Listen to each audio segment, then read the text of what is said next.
Please, Kosuke, calm down. Isn't this chain overkill? He gives me a terrifying smile, gentle but cold. I dreamed of this moment, Hinata. I thought to myself so many times, I shouldn't do this. Hey all you cool creatures. I'm Cryptid.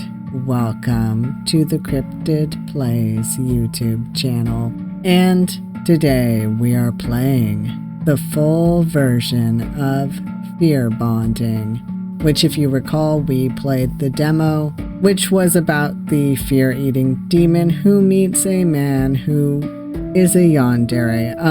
Before we get into it though, this game of course contains some sensitive content, being that it is a yandere horror visual novel. The content warnings include blood, death, toxic dynamics, domestic violence, abusive behavior, stalking, general yandere content. But anyhow, as I said, we play Hinata, the fear-eating demon, and we must help him tame his yandere love interest, Kosuke Arima, so that he can get Kosuke to bring out other people's fear. Obviously, I'm getting all the endings in this. Also, I am going to go through what the demo showed again, just in case. I'll give you all a timestamp when the gameplay starts. But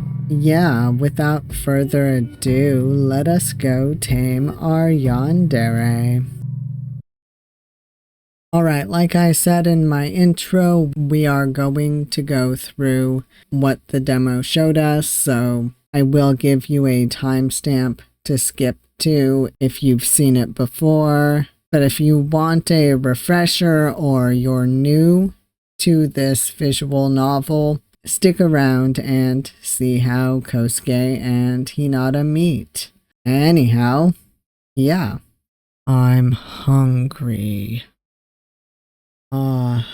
I'm so hungry. Hinata's apartment. I grind my teeth as I listlessly stab my spoon into a bowl of yogurt, oats, and dried fruit. Another day, another meager human dish. My body so badly craves some real food. I take a bite while my eyes wander to the TV in my small apartment.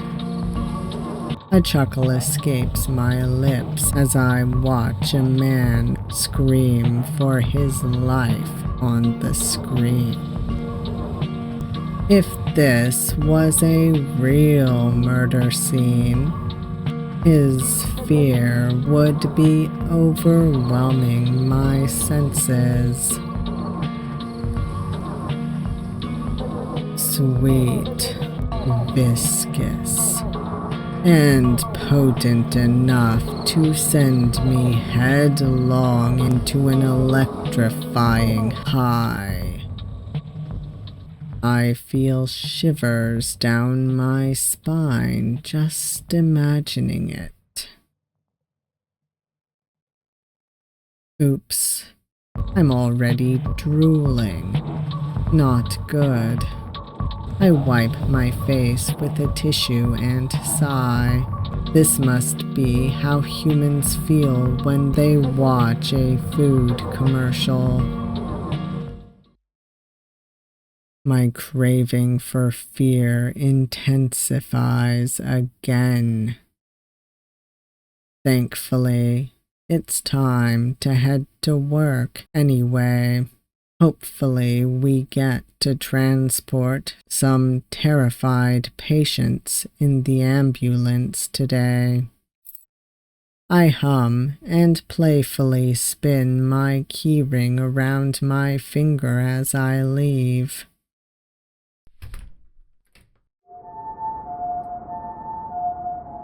It doesn't take long before we get a call. Just 20 minutes after my shift began, I'm already heading to the scene with 2 co-workers. The youngest of us 3 is driving, while I write down the case info on a paper form. Japan really is the land of forms, isn't it? It would be great if they at least gave us a laptop or a tablet to type all the info in. I focus on the case at hand and go over what I know. A man called us because his girlfriend got hurt. Apparently, she cut her own throat with a kitchen knife, but because he intervened, it isn't a deep cut. He's still worried and wants us to come, even more so because she also fell on her head during the fight. When asked why she cut herself, he mumbled something about her threatening him, but cut the call short when she started to yell. Strange. She threatened him. Why? What would make her so desperate? Maybe he tried to break up with her and she lost it? How did she fall on her head, though? What if it was him who... Nah, no use in guessing what happened. I grin as I imagine the fear at least one of them must be feeling. I can't wait to meet them. Knock, knock. Excuse me, we're here with the ambulance you called. Mr. Arima. Kosuke Arima. Oh my god. Thank you for coming. Please come in. He is quite restless. Fear is also there. But this is... With my demonic eyes, I see fear taking shape around him. In his case, it's about an average size.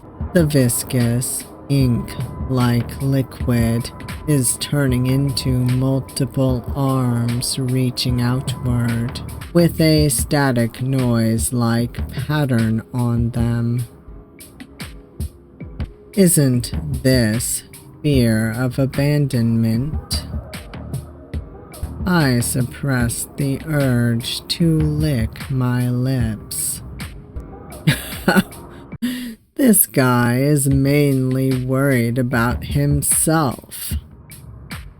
I put on a neutral expression and follow the man into the apartment. His girlfriend is sitting on the couch, holding a towel to her neck. Oh, how wonderful. An intense fear has taken hold of her. It's like a cocoon enveloping her. It's slowly turning around her, moving like black glue and splitting into multiple arms that hug her form. She feels suffocated with nowhere to run. I bite my tongue lest I smile like a maniac at the sweet scent her fear is spreading. I subtly open my hand towards her and begin to suck the fear into my fingers. It tingles as it wanders through my veins into my beating heart. Ah, how sweet. As soon as I have enough to fill my stomach, I stop. If I gave in right now, I'd be on a high and unable to do my job. I notice that Mr. Arima has stepped closer, bringing my senses back. She's still a bit out of it.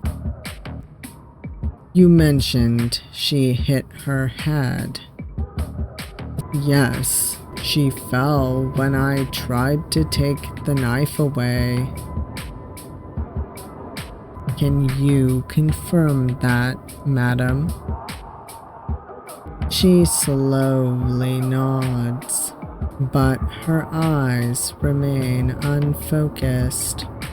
My co-workers open up the folding wheelchair. She can still move, so the wheelchair is a better option than the stretcher. Keep applying pressure on the wound, Ms. Shiraishi. We will help you to the ambulance. Can I come with you? Yes. Ms. Shiraishi grabs my hand. Is there something you want to say, madam? She slowly shakes her head. I guess I'll keep seeing you afraid then, my honeycomb. I check her wound to make sure it's clean and not too deep. Then we guide her into the wheelchair. Mr. Arima, could you please bring some of her belongings with you to the ambulance? Like her health insurance card? Yes, along with anything else that could be helpful. On the way to the ambulance, I keep asking her questions to gauge her current state, but her unfocused stare and slow answers make my co-workers worry. At least she was able to confirm her full name, Yukiko Shiraishi, as well as her date of birth. As we drive, I fill out the form with her personal info. Ms. Shiraishi is still in a daze, so I fill in the rest with Mr. Arima's help. Then I start checking with nearby hospitals for any open beds. After several minutes, we finally get a positive answer and make our way there. Mr. Arima is fully focused on his girlfriend, whose eyes stare fixedly at the ceiling.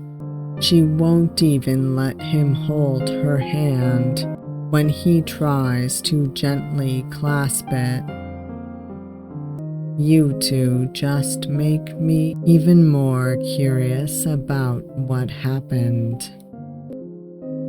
Their fears start to overlap slightly, pushing and merging and separating again. How did it come to this? How did they create this wonderful fear? The car slows down as we near the hospital. But I don't want to leave them and the tasty paradise they've created. What a shame.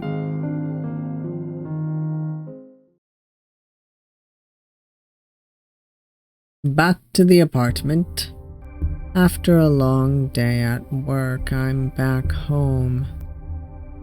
For the rest of the day, and even now, I still think about that couple. Damn, I want to eat their fear again. It's been a long while since I've eaten something so delicious. There was so much fear that I could even fill my stomach for once. If I was around them more, especially the man, could I get to eat more often? I can't help but grin as I imagine feasting on the fear he causes. We transferred his girlfriend to the hospital without trouble. I imagine that she'll be staying there for now. Should I visit her? It could be a bit too suspicious. There are privacy laws to contend with, after all. But I don't mind taking a little risk for such fear. Maybe instead of visiting her directly, I could act like I'm visiting someone else, a made-up relative, and just happen to mistake her room for theirs. And if her boyfriend visits her while I'm there too, that would be just perfect. I survey my apartment to distract myself from my temptations and catch sight of my e-guitar. I should get to practicing for the upcoming jazz festival. Or maybe there's a better distraction. Laundry basket. I should do some laundry actually, into the washing machine with you. I find a note when I check the pockets. Isn't this from the guy I slept with once? Hope he's not still waiting. I thought I made it clear I wasn't looking for anything serious at the time. Manga. That's right. An old classic from the horror mangaka Junichiro Ito called Tomomi. I read his works from time to time. I wonder if there are still things that truly frighten him after drawing horror manga for so long. Alright, the guitar. Continue. Time to practice. As I play, I zone out, only focusing again whenever I notice a mistake I have to correct. I like the feeling of drowning out the world as I focus on the music. Being on stage isn't a bad feeling either. I like looking down on people as they look up at me in adoration. And it's just the right distance. They can't ask for more than me playing well for them. Shallow relationships are easier to handle. I've had my fair share of mishaps, from misreading the mood in a social group, all because I was too caught up in someone's fear. Standing out as strange makes it hard to get close to those who are scared.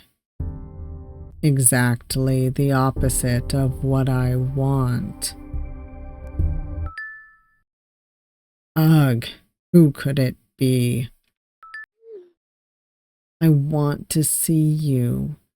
I miss you, my dear Hinata. I want to touch those talented hands. Play for me, Hinata. I know you're playing for me. God, what a disgusting pig.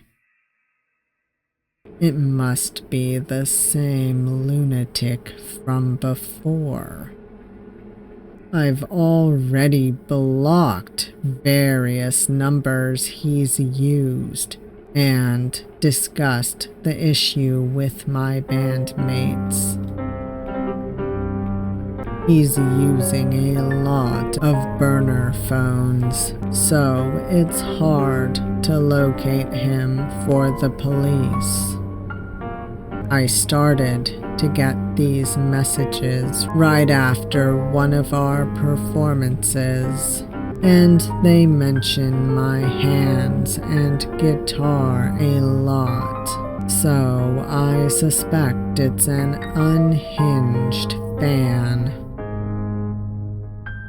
I hope someone takes care of this trash one day.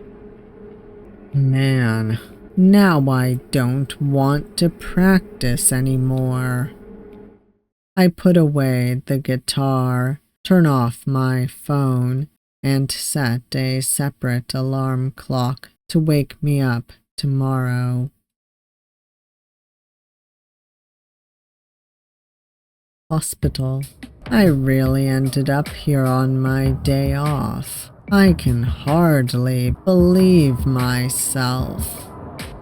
But the fear tasted so good.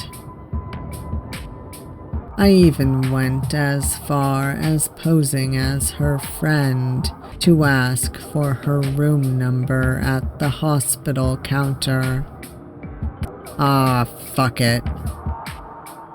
I'm here already, so let's try to meet them.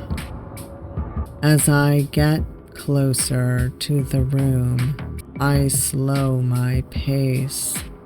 Now, what should I say exactly once I'm in the room with her? Just when I try to think of how I can salvage my improvised plan, I hear a woman screaming. "Just leave me alone!" Then I hear a familiar voice replying, "Babe, please, hear me out at least." That's Kosuke Arima. He must be talking to Ms. Shiraishi. I push the sliding door slightly ajar so I can listen to their conversation better.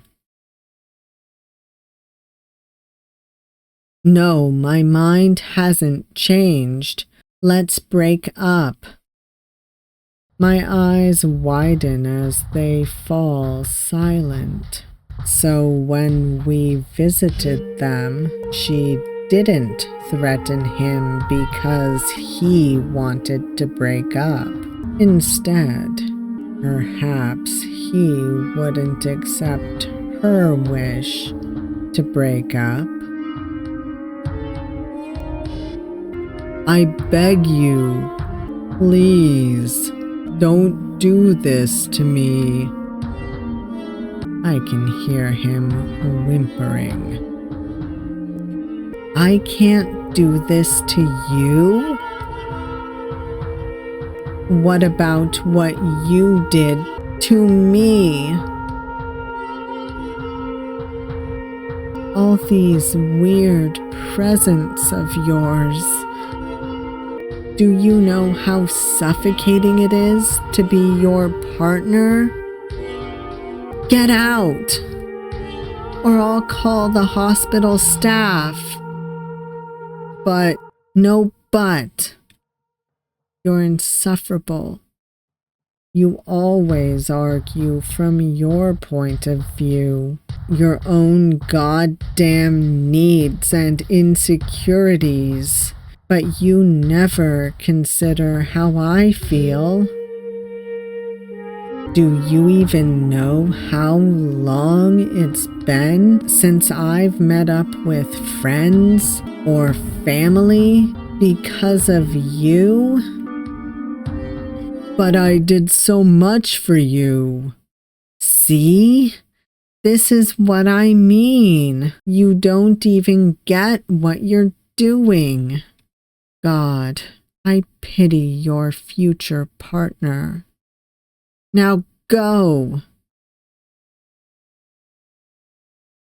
I hear footsteps approaching and move away just before Mr. Arima leaves the room, closing the door behind him. He looks embarrassed, angry, and scared. I grab onto him before I can even register my actions. His fear of abandonment looks even more spiky than before. This doesn't taste bad. He turns around to regard me with surprise, then puzzlement. But soon both give way to recognition. "Oh, the paramedic from before. Could you let go? I really need to go." Wait. Come on. I can't just leave someone who went through such a brutal breakup alone. He grinds his teeth and looks away. Forgot how his expression changes. "So you heard everything. Aren't you here because of your job?" Or, I don't know, to visit someone? My visit is over already. And I see you haven't slept well. Maybe you haven't even eaten much since we last met. I did not ask for your medical advice. Then think of it this way. Sometimes it's good to vent to a stranger, a neutral third party. Aren't you just going to get annoyed and leave in the end? He looks like a kicked puppy, but underneath that sweet expression, he has such an ability to terrify people. Man, do I want to tame him for myself.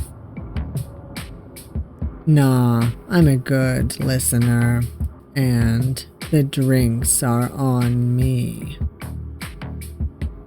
He sighs.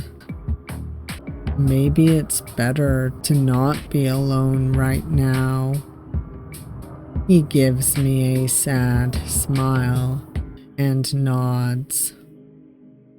Now that I can take a good look at his face, he's actually pretty handsome. Even better.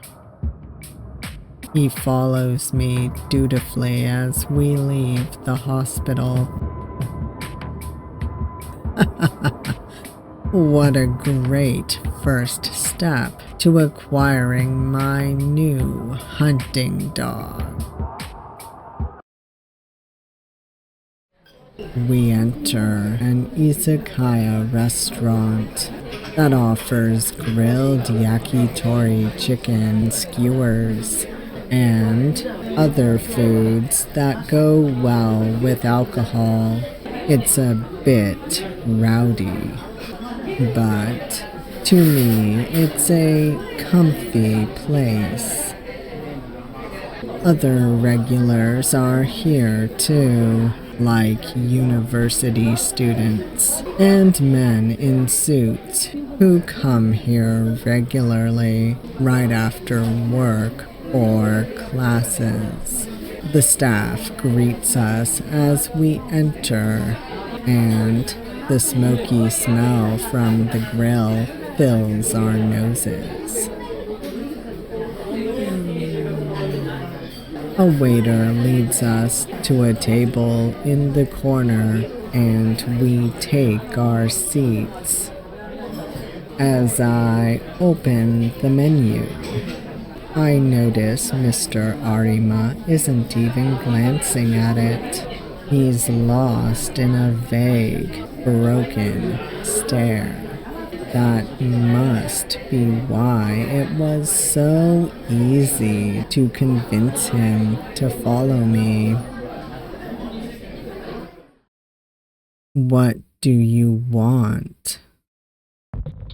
Just beer. Drinking on an empty stomach should make him tipsier faster. I hope he's a talkative drunk. He is a very easily manipulated drunk. I order a bowl of edamame for myself to snack on, and beer for us both. As soon as it arrives, Mr. Arima grabs his glass. He downs a big gulp of his drink the moment we say cheers. He sighs in relief, looking a little refreshed. That hit the spot. Right. Nothing better than some beer after a hard day. After drinking some more, he finally seems ready to talk. By the way, is it okay if we speak casually with each other? It might make it easier for you to vent. I guess. Well, look at that. He's already a little tipsy. You can call me Hinata. Is it alright if I call you Kosuke? Yeah, he is really cute. Kinda cute how he responds so eagerly and innocently. I chuckle and rest my chin on my hand. So, Kosuke, I'm all ears. He sighs and pouts. Yukiko, she said that she felt suffocated by me. He rubs his eyes and groans. Doesn't this just mean that I'm dedicated? We dated after all. Isn't it normal to want to spend all your time together as a couple? Our jobs already take up so much time. So I nod along as I munch on the edamame. Oh boy, but she was terrified. Not that I'm complaining, of course. And not being able to meet her family and friends because of me? Was it really me? We all get busy with life as adults, so why do you think she blamed you? Maybe I did ask her a few times to prioritize us. And how often did you ask? Aren't you here to listen to my side? Right, go on then. At my urging, he lets it all out of his system. He didn't like it when others spent a lot of time with her. Mid-rant, he suddenly mentions how much he hated the 2 times she broke a promise. Then he slips into unfocused ramblings for a while. In short, he had made her the center of his life and wanted her to do the same for him. While it sounds rough to date him, from this conversation alone, I couldn't have imagined that his behavior would push his ex so far that she would hurt herself. But after seeing their respective fears, it's pretty clear that he's not divulging all the details of his actions. Was her social circle scared of him? How delicious would their fear be? If she had asked him to hurt someone for her, would he have done it? Why are you smiling when I'm in pain here? Oh, you're starting to slur, and you had, what, 5 beers already? Damn, time to go home. No! Why not? Aren't you tired? I just don't want to be alone. His fear of abandonment is a rounder shape than before. Maybe being drunk makes him less tense. Being drunk usually does that, not always. But I still welcome his fear. I change seats to sit next to him. Huh? Look at me. I'm here with you, aren't I? Right? He looks deep into my eyes. When I inch closer to him, he gets embarrassed and looks away. I chuckle as I playfully wrap my arm around his neck. Getting embarrassed now.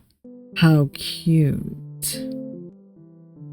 Look, it's just you're kind of close, but you didn't want to be alone. Right. He sighs. I pat his back and stand up.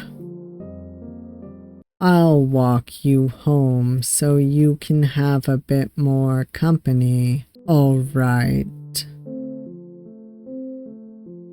He looks relieved and nods, following me to the counter where I pay our bill.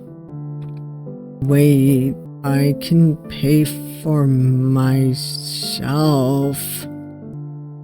Nah, don't worry.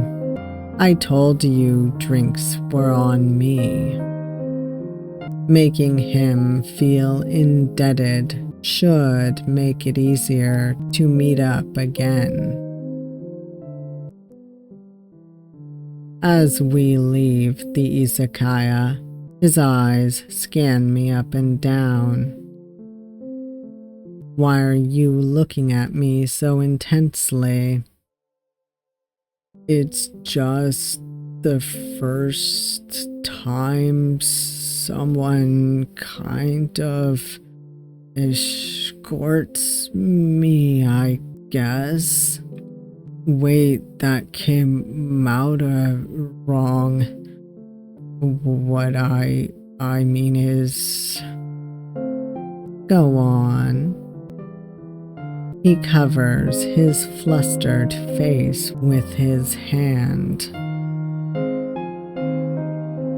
What I mean is, this was nice.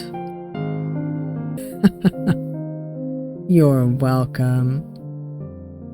I suppress the urge to corner him. I want to erase Ms. Shiraishi from his head, but I need to take it slow. I don't want him to run away.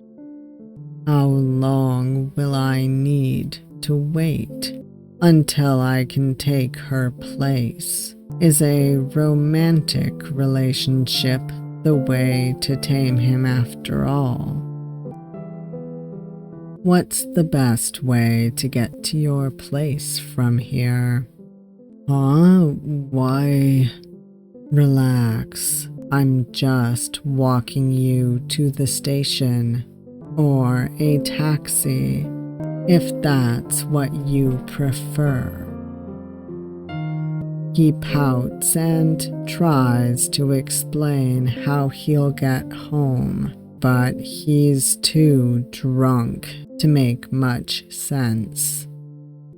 I still remember clearly where his apartment is, so I call a taxi and get in with him.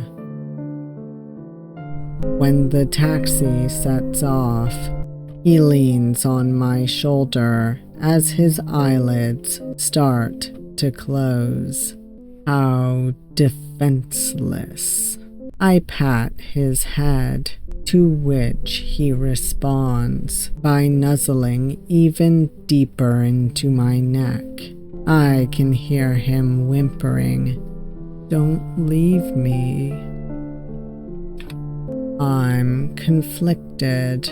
I feel lust like humans, and I've had my fair share of relationships, but being loving and caring to a suffocating degree just feels wrong to me.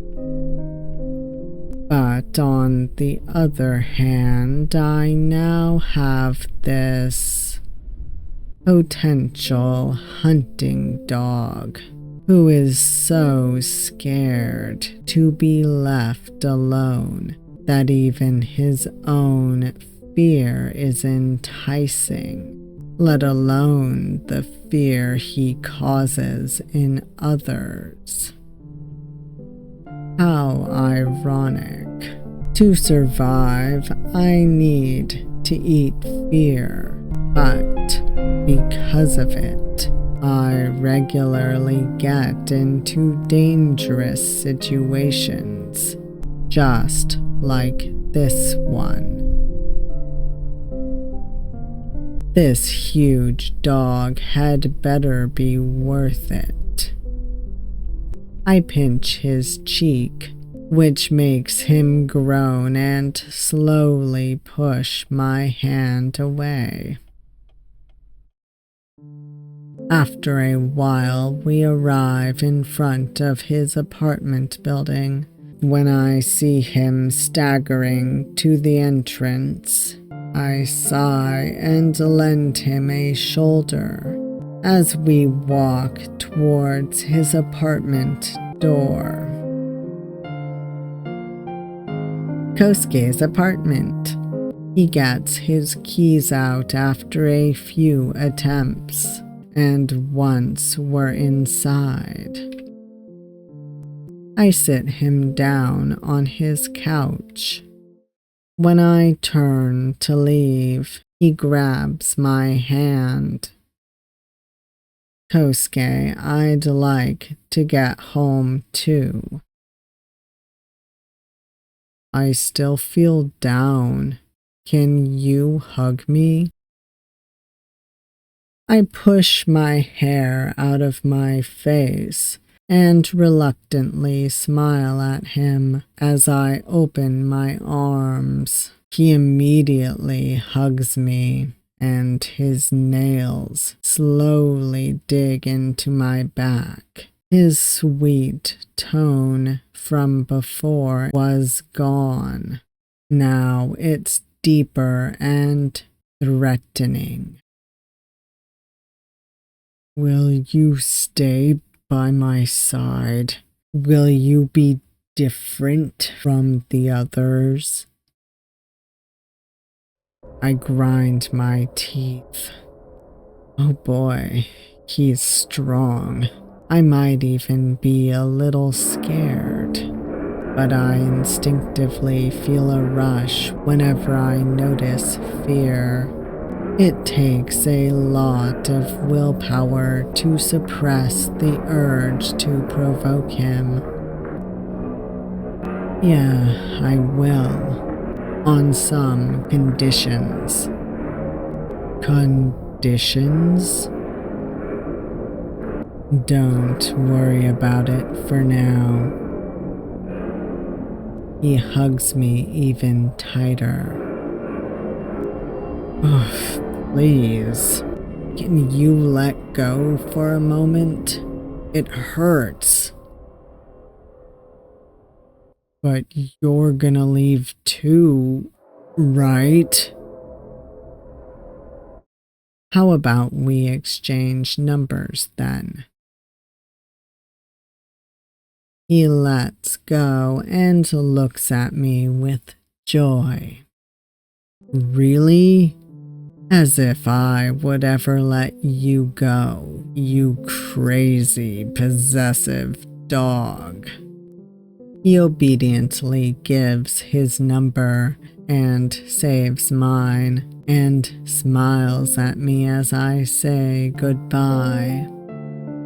I just hope he remembers all this.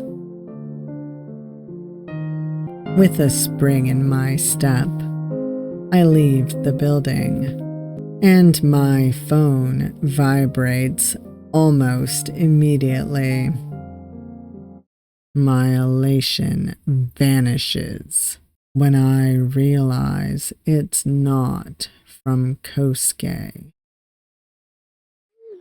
Who is he? That's right, this is, I think, where the demo left off. Our stalker saw us with Kosuke. I whip my head around in search of them. Just where is this fucker? I quickly head to a well-lit street and call for a taxi as I walk, pretending to still be on the phone until it arrives. I wish I was physically stronger than a human. Then at least I wouldn't have to worry about trash like him. I nibble on my fingernail in agitation until I'm finally back home.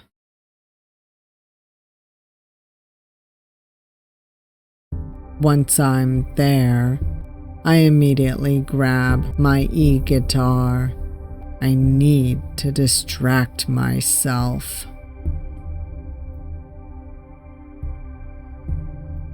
Good. This is better. I feel calmer.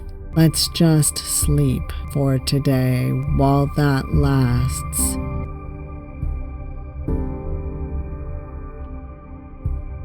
It's been a few days since we exchanged numbers.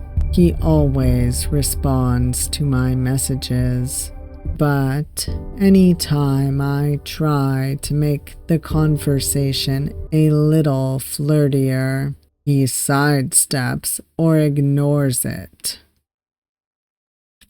Ugh, this is annoying. The breakup might have made him cautious about anything related to romance.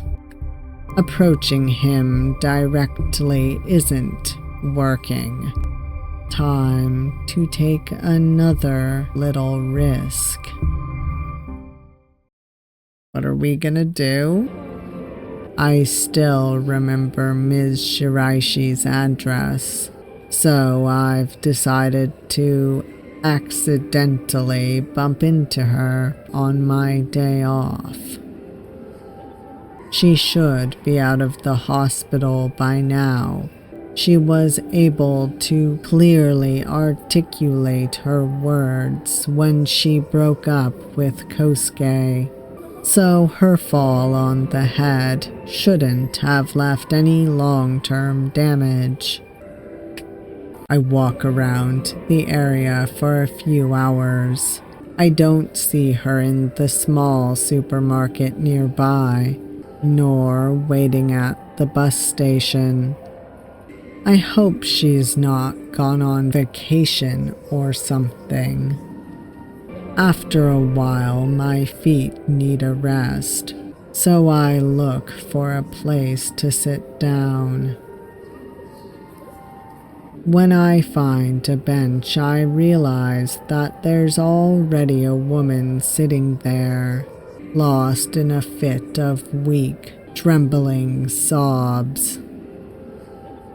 My luck must be impeccable. Are you all right? I offer the woman, who turns out to be Ms. Shiraishi, a pack of tissues. She first holds up her hand to decline my offer, but when she sees that I won't back down, she takes it and bows a little to thank me. After a few moments, she takes a deep breath. Looks like she's calmed down a bit. Do you remember me? I'm one of the paramedics who took you to the hospital. She studies my face with furrowed eyebrows, then lights up with recognition. Oh, right. I'm so sorry, but I don't think you mentioned your name. Hinata Kusumoto. If you don't want to, you don't have to answer. But why are you crying? Her gaze wanders to the ground as she clutches her arm, clearly uncomfortable. I know a cafe nearby where they serve good hot chocolate. That always cheers me up. How about we drink there, and if you want to, you can talk. Otherwise, just enjoy the hot chocolate. But you know what state I found you in before, and today I find you crying. I'm just worried, Ms. Shiraishi, and I want to help. Venting to a stranger can be quite relieving. And after you have your drink, I will leave you alone. No, that would be too... I guess that would be too much. Then just wait here for a second, Ms. Shiraishi. Before I hear her answer, I look for a nearby vending machine and get a hot coffee can. I hope you can at least accept this. Oh, and I take out my business card and give it to her. You know, the state we found you in was quite something. I am a little worried if everything is all right between you and your partner.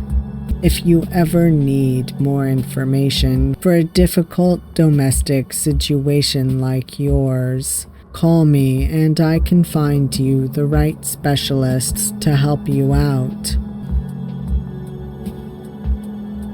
Was it that obvious? I think I've pushed the right buttons. I just see a lot on the job, Ms. Shiraishi. It's all up to you if you want to accept. Alright, I guess going to a cafe is fine. There we go. I bring her to the cafe, where we order and sit down with our piping hot drinks.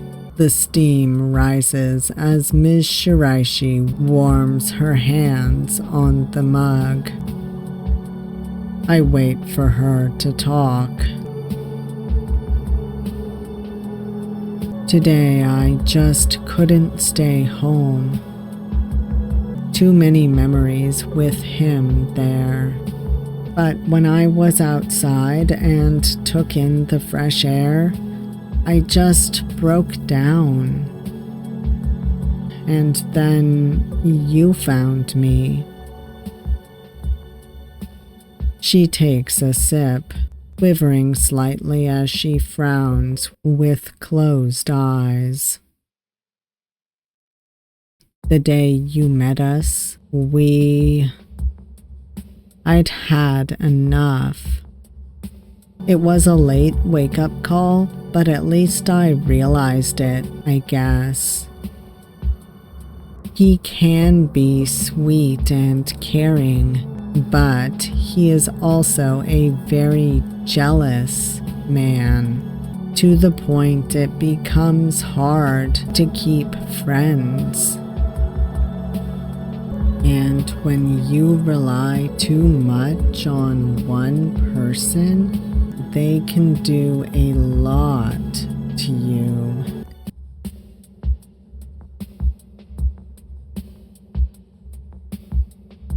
I take in small pieces of her fear to snack on while I listen to her.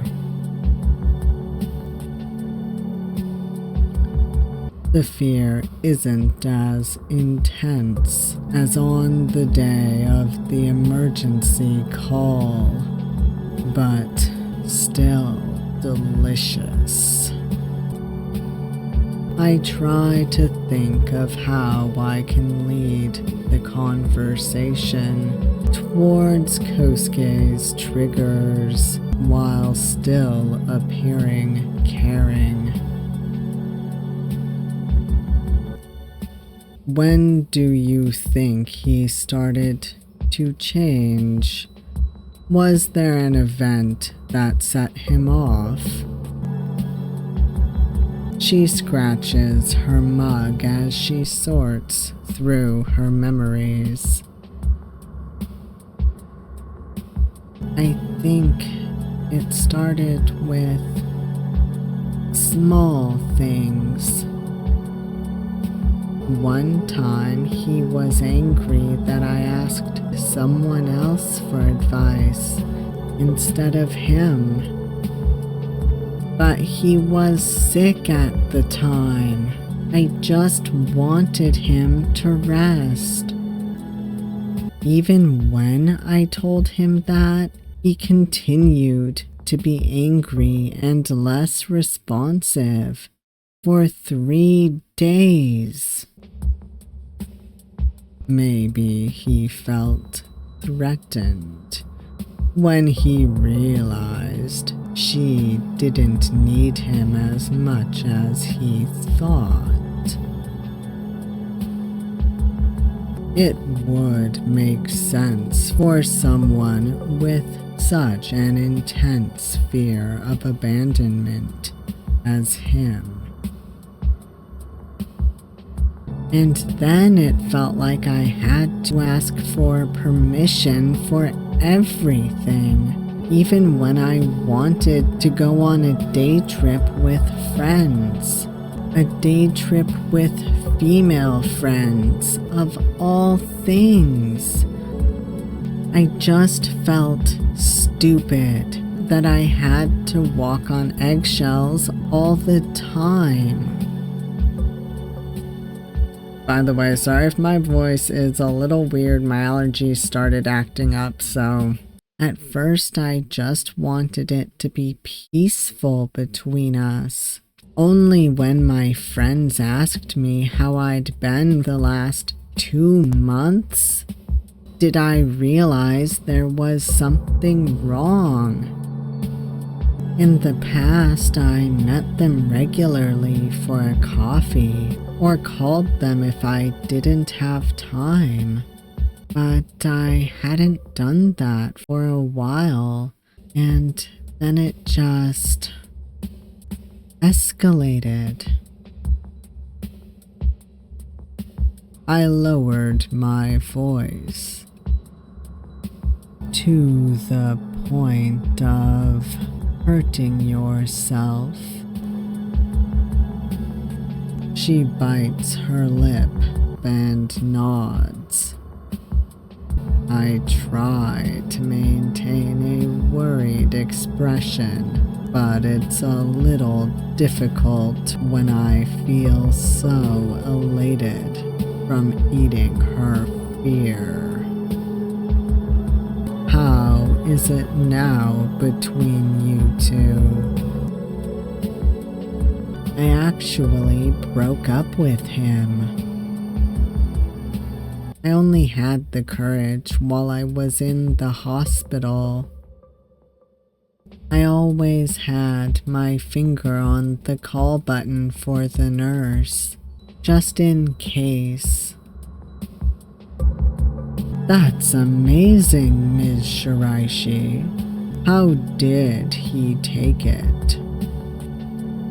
I was surprised he didn't message me as much. He just sent me a few messages to say that I should send someone over to get my things.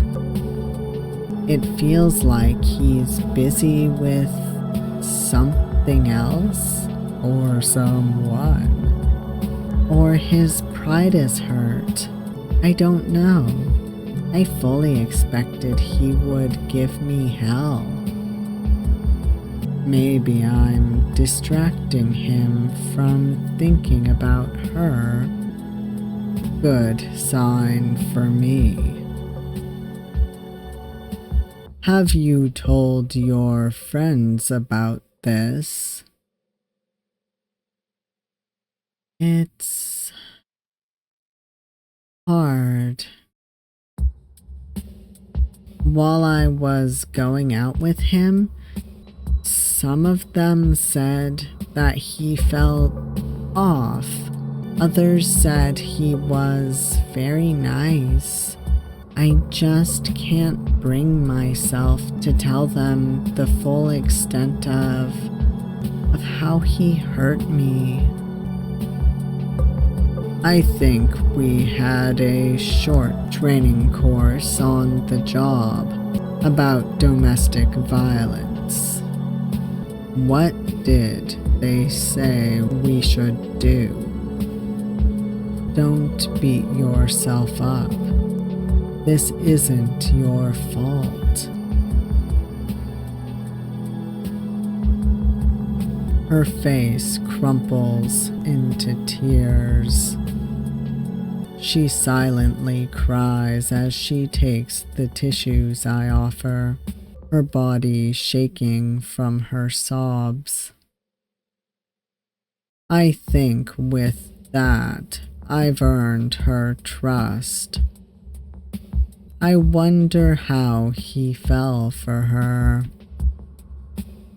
But it doesn't look like I can ask her about that.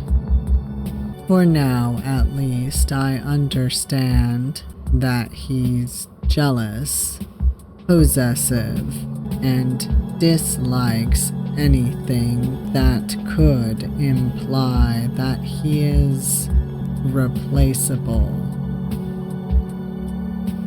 I can work with that info. I wait for her to calm down, entertain her with a little small talk as we finish our drinks, and say goodbye. We're a real piece of work, aren't we? Back at home, I mull over the things Ms. Shiraishi said. While it's useful info, with Kosuke ignoring my flirtation attempts, this could take a while. Hey, maybe he doesn't know if he likes men or not yet. I mean, he's going to by the end of this, I assume. This is so annoying.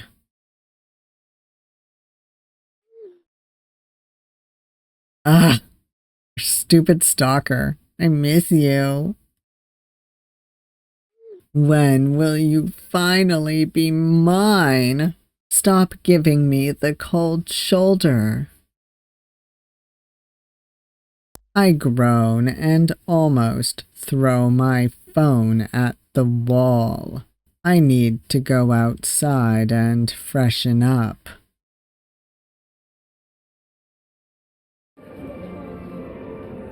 I stare at the people walking by, sporting neutral, tired, or happy faces as they walk with friends or family.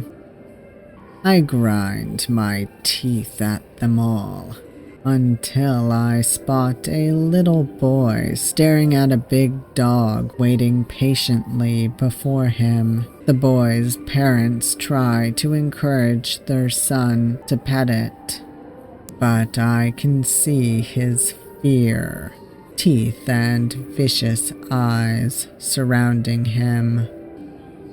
I'll probably never see this kid again, so I decide to tease him by using one of my abilities, making someone do the one thing they fear, or approach the thing that they're afraid of. Oh, that's shitty. Not gonna lie. I point my hand at him, and my vision briefly shifts as a faint ring of gold encircles my pupils. The boy panics as his body moves on its own, approaching the dog. He screams I'm sorry. It's awful, but it's funny. He screams while he pets it, and the parents and the dog owner hurriedly separate them. I laugh as I see the boy cry and the dog bark. Ah, that was a wonderful stress reliever. I walk slowly by them to eat some of his fear. I can use this ability only once per person, so I usually avoid resorting to it, but today I needed that.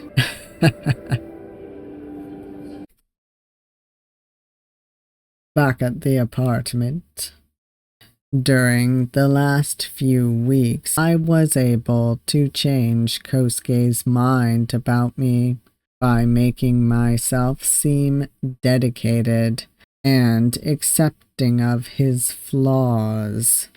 He's now open to my flirting, and we've even gone on a few dates. I wonder when I can finally reap my harvest. Today at work, we were called to a house outside the city center. An elderly woman fell and couldn't stand up on her own. Her neighbor was visiting her and called us. Now we're transporting her to a hospital, suspecting that she might have a slipped disc. As I fill out the form, I notice her last name is the same as Kosuke's, Arima. I take a closer look at her facial features. She does look a bit similar. Her eyes do seem to be a bit similar to his, just maybe. I should distract her from the pain with some questions anyway. How are you feeling, Ms. Arima? Oh, it does hurt, but I can manage until we arrive, young man. We will do our best. You have a nice voice. Could you keep talking? It's quite calming and not at all menacing the way that Cryptid makes you sound. I can, if that will help. When I heard your last name, I was actually reminded of someone I know. Is that so? I haven't met many others who carry the name Arima, apart from relatives. Maybe you actually are related. His name is Kosuke Arima. Her eyes widen, and then she chuckles, which makes her wince in pain. Oh, I guess laughing isn't good right now. Maybe you met my grandson then. What a small world. I was right. I can't believe it. I might actually be able to get better info on him. He's a little taller than me, works as a psychologist, and has a dog named Daisy. Oh, Kosuke works as a psychologist, huh? Oh boy. Also, when will we see his dog? Oh my gosh. She smiles warmly at me. Could you tell me how he is lately? That boy hasn't called or visited much. He is doing well, Ms. Arima. He cooks for me sometimes, and it's wonderful to spend time with him. Sounds like you are good friends, as it shall go down in history. Actually, could you do me a favor? I can try, madam. You see, when I talk to my son, I mean Kosuke's father, he doesn't mention Kosuke much. I'm worried that they might be drifting apart. Her gaze softens. I love having Kosuke and his siblings over. They're my cute grandchildren after all. But I always felt like Kosuke was the clumsiest among them in communicating his needs. I can't always be there to be the bridge between them, so I would very much feel better if you could help him reach out to his parents. Every child needs their parents' support after all, even as an adult. I fake an understanding smile, but I have a hard time following her reasoning. I was born in the middle of a battlefield hundreds of years ago, only guided by instincts and an agonizing hunger for fear. My birth was probably closer to being manifested into existence. So I've never fully understood the bond between human parents and their children. I do logically understand that they care for their offspring to ensure their lineage survives. But all the emotional bonding is hard to follow. She's still looking at me. I guess she wants me to reassure her. I will see what I can do. Thank you, young man. After a while, we arrive at the hospital and safely transfer her to the hospital staff. Let's see how Kosuke responds to this news after I'm done with work for today. It's late when I get back home. Kosuke is probably asleep, but I message him anyway. Hey, I just got home and thought of you. Also, I met someone you know. I put the phone on the table and get myself an after-work beer while I wait. The refreshing sound of the can opening and the foam rising as I pour it into a glass relaxes me. After a few sips, I get a message back. Kosuke is going full bore into the flirtatious speaking now. That's adorable. Hey, handsome. Someone I know? It was an elderly lady living outside the center of the city with the same last name as you. She's probably your grandma. Her full name is Hinata Arima. Oh, wow, that's her. How did you meet? Her neighbor called my work. Your grandma fell and couldn't move well, so she got a checkup in the hospital. She was in a little pain, but she could speak well, so I don't think it was too serious.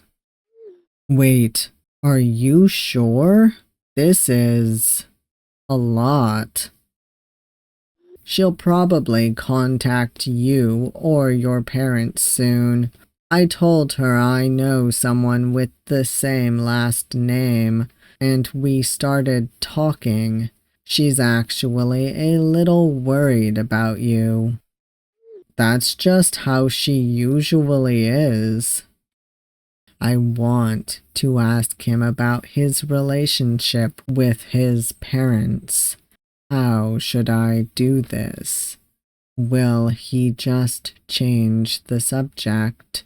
It's a bit of a risk, but since he likes dedicated people, your grandma is worried that you and your parents aren't keeping in touch. Is everything all right? He doesn't reply as fast as before. I bite my nail as I hope that I haven't made a mistake in my approach.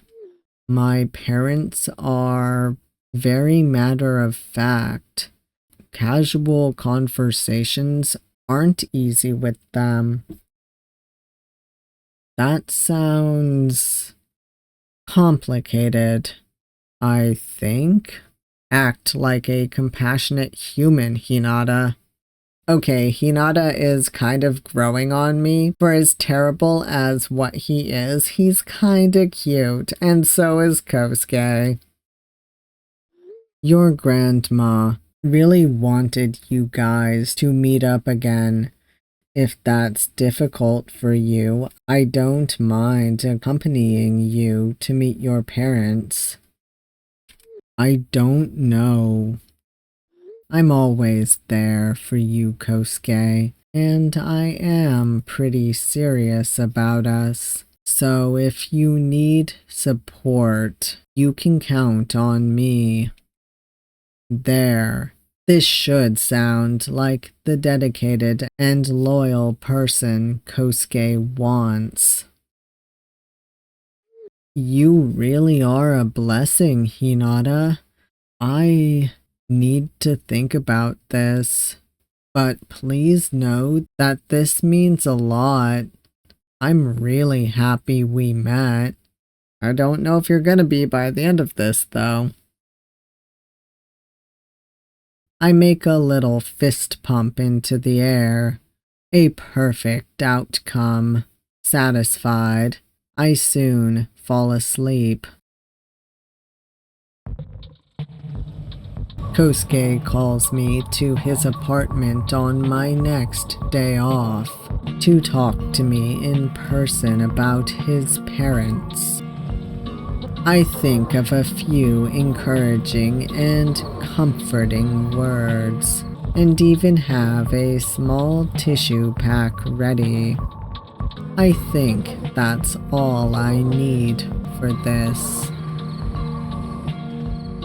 I can't help but let my eyes wander to where Ms. Shiraishi sat when we first met, with a bloody towel pressed to her neck as I tasted the most delicious fear I've ever eaten in my life.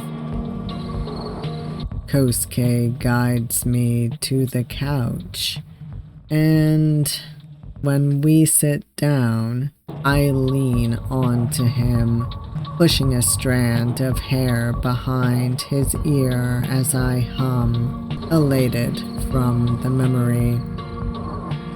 Kosuke doesn't mind me touching him anymore, so I'm here, and I'm all ears. Kosuke sighs and leans his forehead against mine. I think it's the first time I'm opening up about this, but you've always shown that you care about me, so I think it's fine if it's with you. He then takes my hand and nuzzles his cheek into it. I'm the middle child of 3.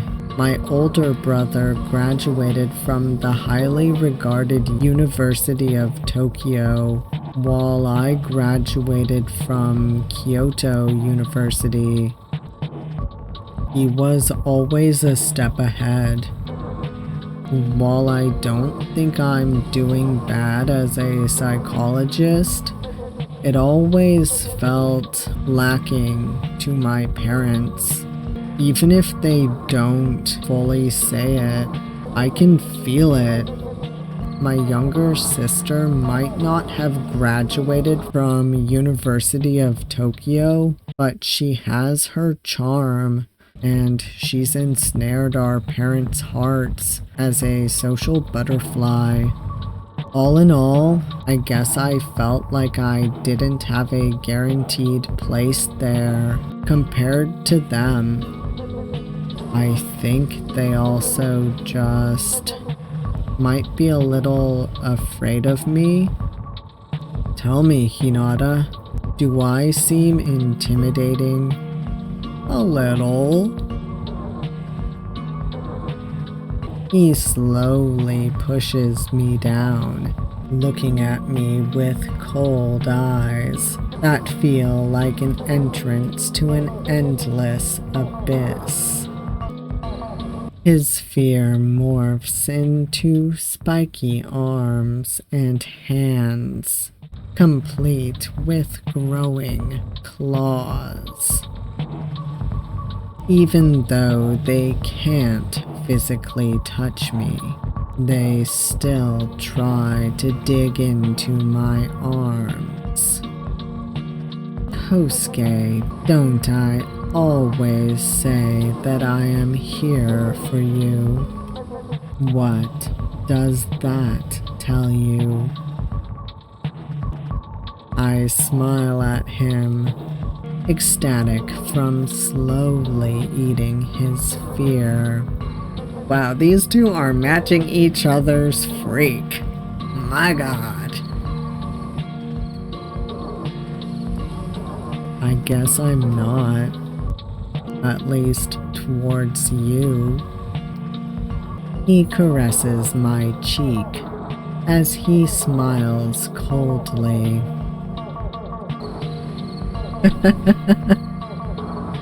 Could it be that you're turned on? Do you like it when I push you down? As if. I usually like being in control. Do we have two dominant people here? But his fear, it's too much.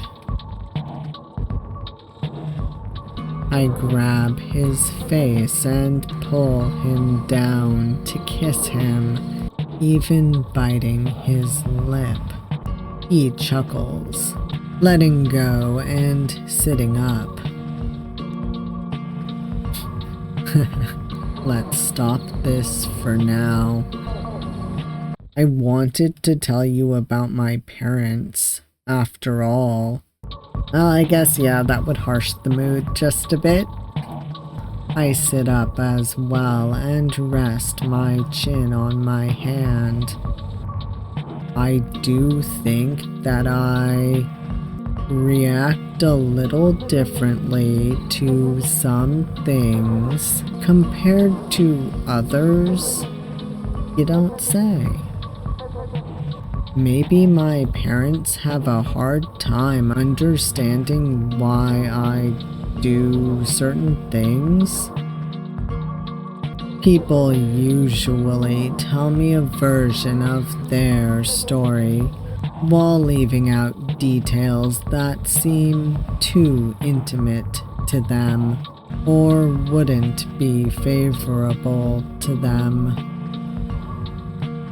In Ms. Shiraishi's case, it felt more like she was trying to avoid remembering the scariest moments.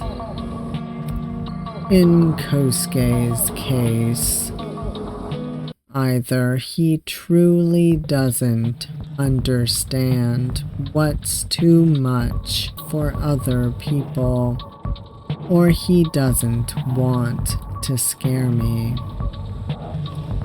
But he did ask me if I find him intimidating.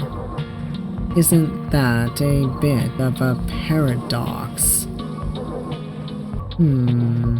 This is the first time I've tried so hard to understand a human. Perhaps we have feelings a bit, maybe. This is more difficult than I thought. Anyway, loyalty. That's what he... Oh, it's a test. I rest my head on his lap and smile. I am me, Kosuke. I'm not your parents. I like being with you. His face crumples and he looks away, embarrassed and sad. His fear shrinks. I gently hold his hand. So, you're ready to face them with me? He nods, pulls me up, and hugs me tightly. I feel something wet on my shoulder. Is he crying? I pat his back and smile. I will gladly take over your heart, my little hunting dog. On our next day off, we visit his parents. They live in a house built in a Japanese style, complete with its own little garden.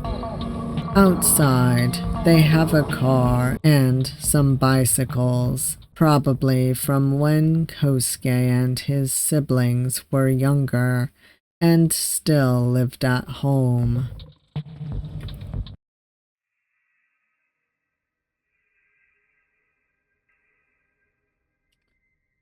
Welcome. I've brought some sweets as a polite gesture to his parents. I notice they exchange nervous looks when Kosuke approaches them, but they soon act like they're happy to see him. They continue to act polite and welcoming, but the tension doesn't quite leave. Just when I thought we would sit together to eat the sweets with tea, Kosuke turns to me. I'm going to have a longer talk with my parents and catch up with them. You can wait in my old room. I lower my voice. I came all the way to your parents' home. There's no meaning if I leave you now. He gives me a genuine smile. It's all right. We just need to discuss some things. Left with no other choice, I follow him to his old room on the second floor. His room has wooden support beams on the walls and tatami mats on the floor.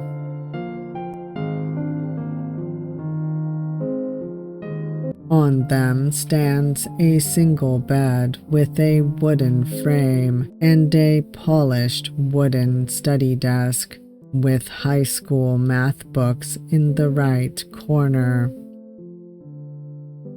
Some open shelves stand near the door with little gadgets, like an older handheld game console resting on them. I wonder if it's a Game Boy or a Game Boy Color. I couldn't tell you for sure. Next to them are old game cartridges and manga volumes, neatly organized. Two sliding doors on one wall indicate a built-in closet. Maybe it's an old one in which you store a futon, or a newer one to hang clothes in. Sit wherever you like. You can even read some manga if you want. I have the old classic Dash Dunk. I know what that's a parody of. I'll be right back. Now, what should I look at? I'm a little curious about what's in his closet. There's his high school uniform and some neat, preppy-looking clothes. He must have liked looking clean-cut and neat, even back then. Oh, tempting. Look closer. What's this? When I look inside, I tense up. There's a small animal skull, slightly covered by a small piece of fabric, like it was put to bed. Next to it are colorful pens, an old Tamagotchi, and other small things a child or teenager would treasure. But they seem all over the place, as if they were from multiple children with various preferences. Knowing his personality, that could be the case. Wait, is that a cleanly ripped out fingernail? I was wondering what that was. What are you doing there? Oh no.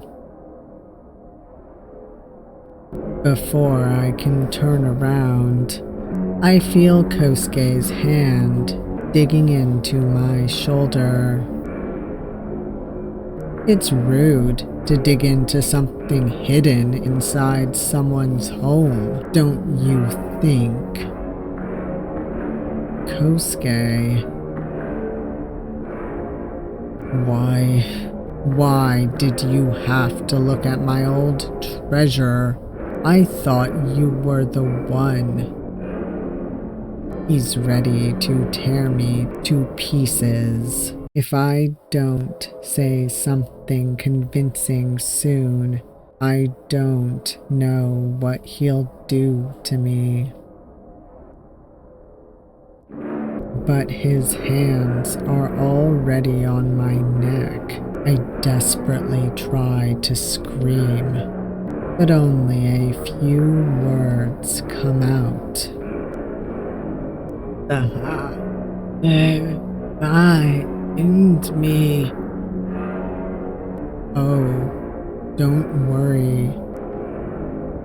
If I tell my parents you collapsed, they'll just let me leave with you. They're too scared to really ask. As more choking sounds escape me, I can barely register his sniffles and mumbles. Why did you have to look, Hinata? My vision turns dark. In the end, I was the one who got devoured. Ending Uncovered Treasure.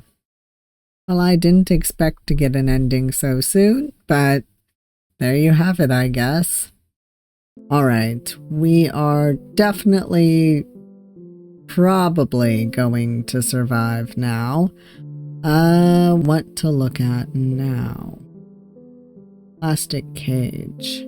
Isn't this a cage for insect hunting? It's kinda hard to imagine Kosuke as an elementary school kid, running around, collecting beetles and such. I wonder what he liked about it. Good question. Manga. It's the manga-dunk Kosuke mentioned. The high school basketball matches are masterfully drawn.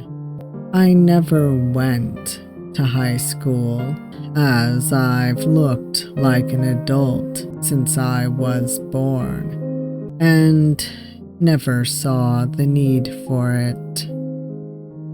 That does beg the question, how did Hinata get a job as an EMT? Don't you need schooling? Was he just like accepted to whatever training program or college or whatever?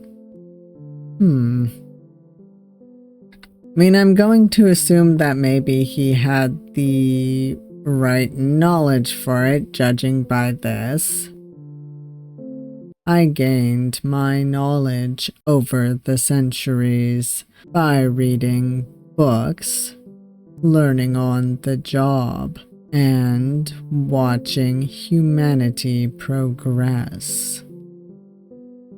Thinking back, it's perplexing to see how far they've come. I refocus on the manga volume. I guess Kosuke did a lot of stuff typical high school boys do as well. This manga was, and still is, popular. Alright, wait for Kosuke. Kosuke comes back to the room looking defeated. He tries to smile at me. Let's go. My mum cooked dinner. Oh, I thought we would just be here for a quick snack and tea. They insisted I stay here longer, so she just started cooking without listening. Sorry about that. No, that's fine. Don't worry. That's some fast cooking, though. She probably didn't want me to run off, so she cooked some simple pasta. This is a bit tense, isn't it? I follow him silently to the dining table, thank his mother for dinner, and start to eat. Even now, they all seem tense. Kosuke's father clears his throat. So, are you colleagues from work? You could say that. I pause, and before I can even answer, Kosuke jumps in. He's a medical professional I got to know. I'm surprised with the fact that they're intimidated by him, that he didn't just admit that Hinata is his boyfriend. But whatever. You met at a work conference then? Something like that. Wow. Kosuke lies without blinking an eye. Well, in all fairness, it isn't a complete lie, but this behavior makes his relationship with his parents even stranger.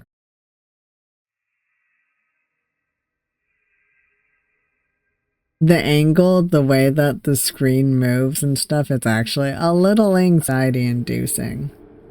Speaking of the medical field, are you still working as a psychologist? Yes. And you make money by listening to people? These are evidence-based treatments, Father. I'm still a little uncomfortable with the idea of Kosuke being a psychologist. He seems like the sort that would manipulate others. Yes, right. What do you do exactly, Mr. Kusumoto? I'm a paramedic.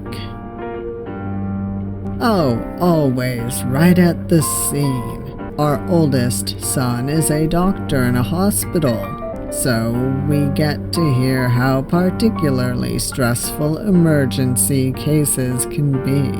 Kosuke, on the other hand, doesn't tell us much.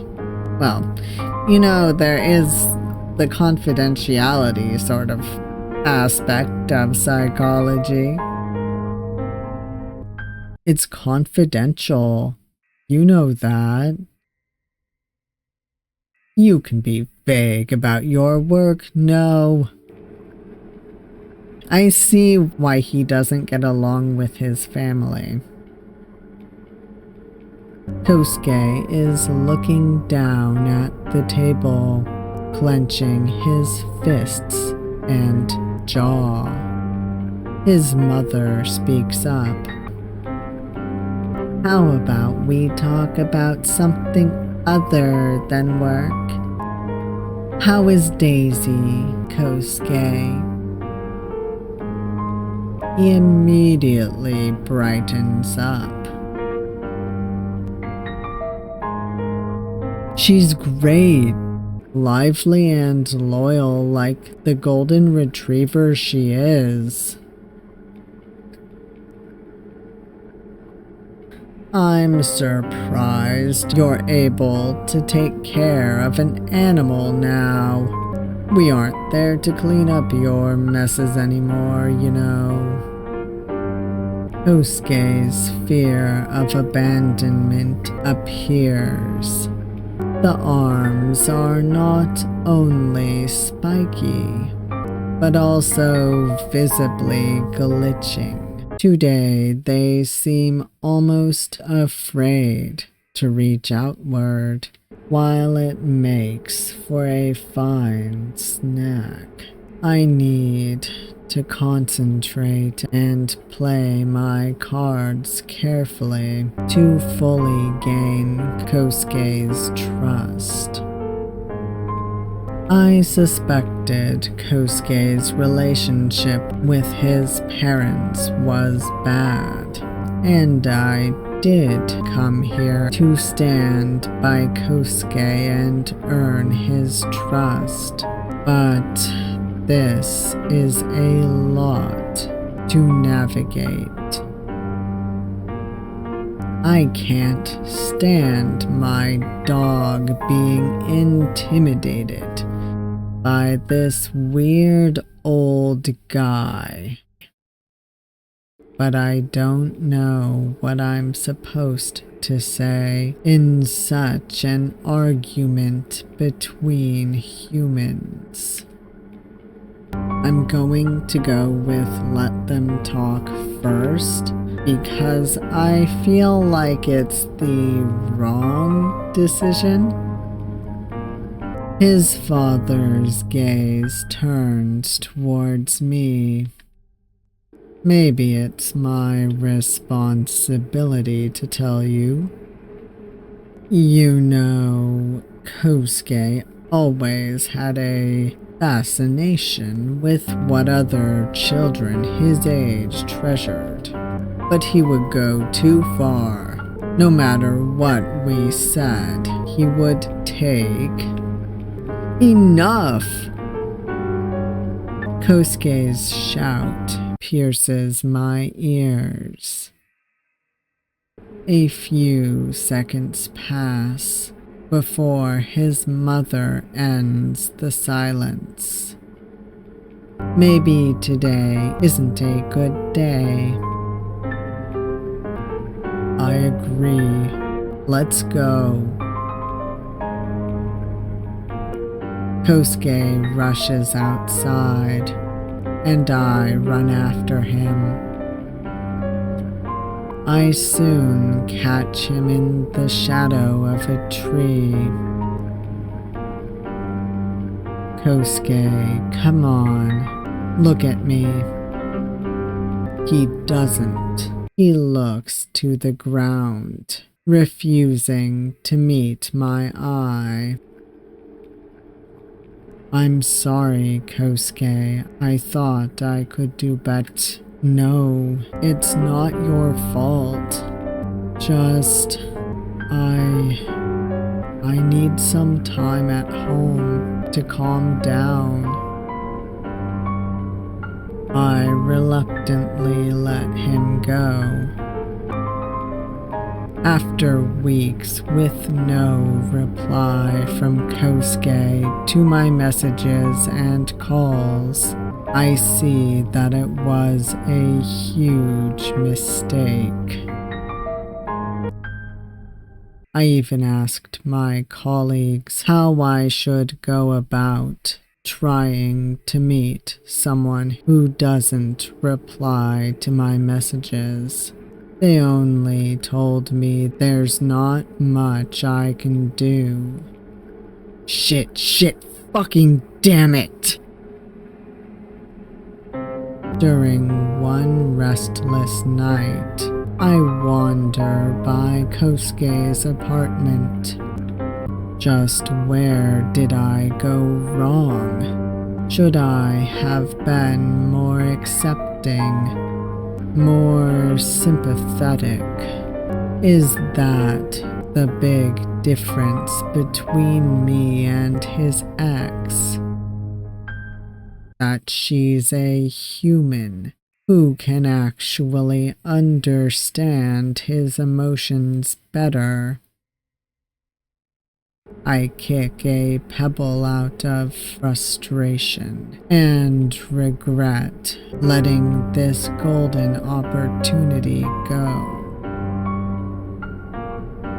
Now my only company is the constant little hunger in my long, long life.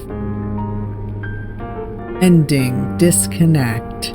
I knew not speaking up was the wrong choice. Alright, let's keep going then. What should I do? Intersect. I think that might mean interject and mention the grandmother's worry. Excuse me, Mr. Arima. What is it? I met Kosuke's grandmother on one of my shifts. My team brought her safely to a hospital. So you were with her then? She only recently informed us of her fall. Is she really all right?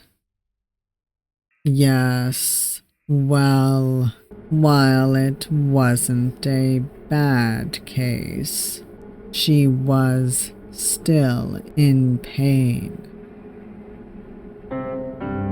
Even then, she was still worried about her grandson, Kosuke.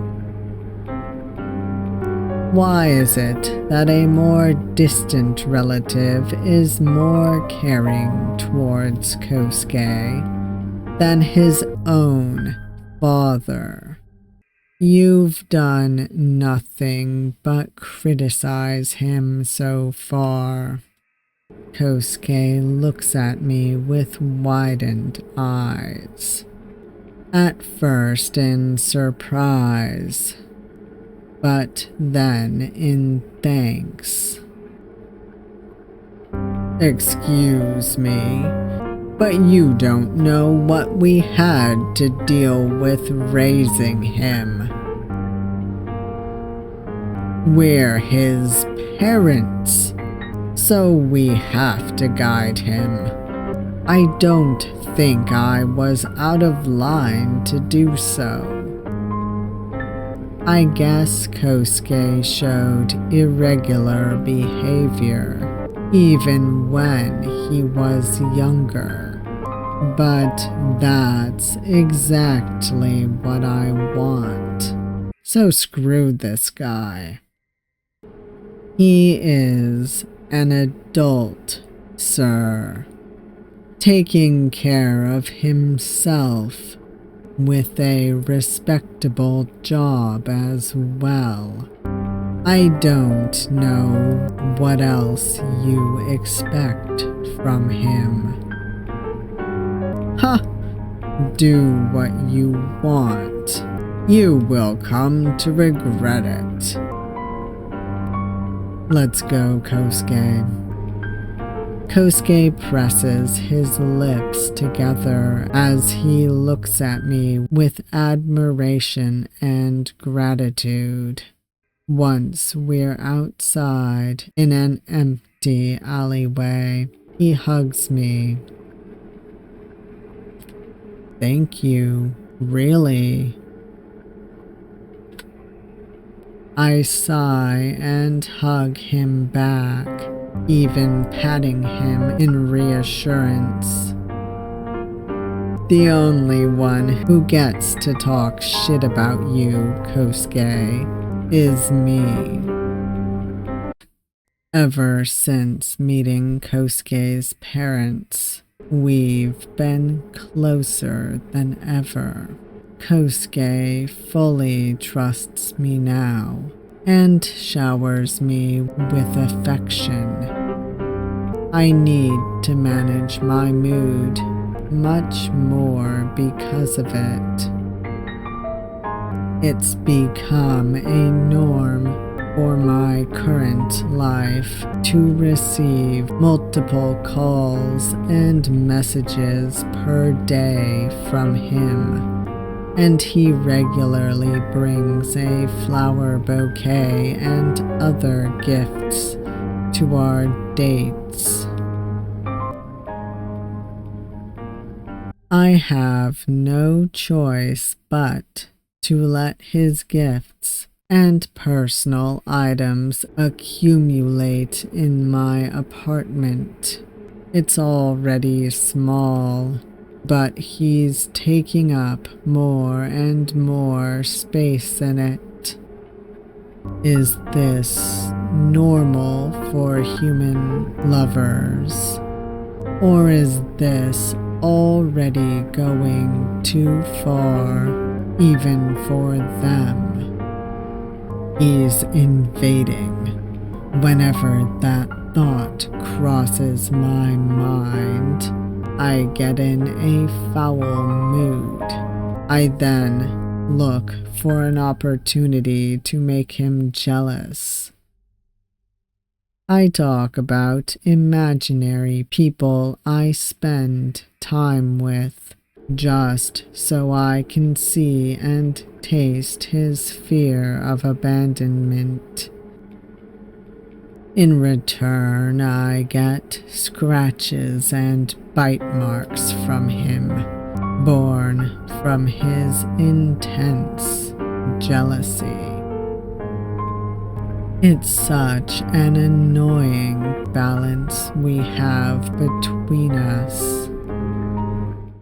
When can I finally let him loose? Just how do I do this without losing his trust in me?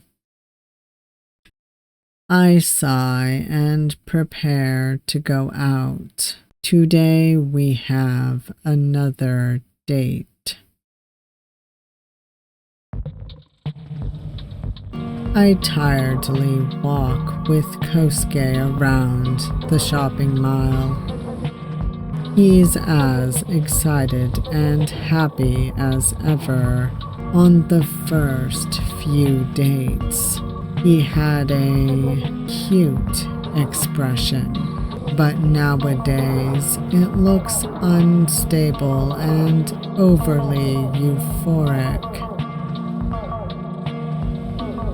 Look, Hinata, isn't that cat plushie like you? He points at a round plushie inside a claw machine. Does he want to go into an arcade? I guess. Now he's sulking. What does he want from me? I'm getting bored of this. Just then, an intense wave of fear envelops me. My heart pounds as my whole body is electrified with need. I eagerly search for the source. Among the crowd, a man and a woman grab my attention. The man is terrified, his fear shaping into legs and arms, trying desperately to run away. Next to them is a middle-aged woman. The fear sends shivers down my spine as I taste it, but I shouldn't let her notice me. I found her once before when she was about to murder someone, and I sensed the fear of the victim. I barely escaped her notice back then, too. What are you looking at? Kosuke's jealousy and fear makes me take a step back. You're not even concentrating on our date. Lately, you seem more checked out, too. What am I to you? And now, on top of that, you dare to look at someone else? He grabs my arm tightly and whispers into my ear. You can't do this to me, Hinata. I need to hurry and calm him down. This is the angriest I've ever seen him. Oh. Wait, what if I failed? I want to see what failure does first. What should I do? I was too late. Kosuke tightens his grip and pulls me into his car nearby. Soon we're back at his place. I hope this just ends with more bite marks. Oh, it's not gonna. I have a feeling we're gonna die during this encounter. He pushes me down onto the sofa, kisses and bites my neck like an enraged beast. Then he looks more tenderly at me as he gently caresses my cheek.